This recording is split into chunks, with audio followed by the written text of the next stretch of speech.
சென்னையில் சிறுமி வன்கொடுமை செய்யப்பட்ட நிலையில் அவரை பார்க்க சென்ற தாயை அங்கு தாக்கியிருப்பதாக தகவல் வெளியான நிலையில் அவர்கள் மீது வழக்கு பதிவு செய்யப்பட்டிருக்கிறது. முக்கிய செய்தியாக நாம் பார்த்து கொண்டிருக்கிறோம். கூடுதல் விவரங்களோடு இணைகிறார் எமது செய்தியாளர் சாலமன். வணக்கம்.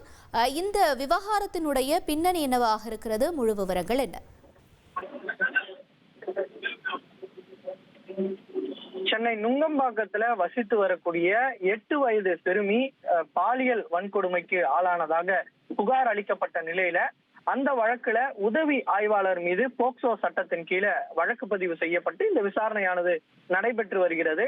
இந்த நிலையில பாதிப்புக்குள்ளான அந்த 8 வயது சிறுமி தற்போது கீழ்ப்பாக்கம் அரசு மருத்துவமனையில சிகிச்சை பெற்று வரக்கூடிய அந்த சிறுமியை பார்ப்பதற்காக பிரிந்து சென்ற அவரது தாய் நேற்றிரவு மருத்துவமனைக்கு வந்திருக்கிறார்.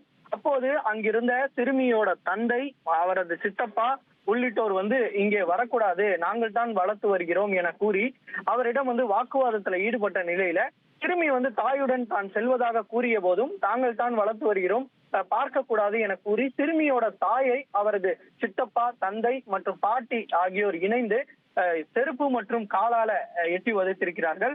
இதுல காயமடைந்த அந்த சிறுமியோட தாய் இது குறித்து கீழ்ப்பாக்கம் அரசு மருத்துவமனையில சிகிச்சை பெற்று அது தொடர்பாக புகார் ஒன்றையும் அளித்திருக்கிறார்கள்.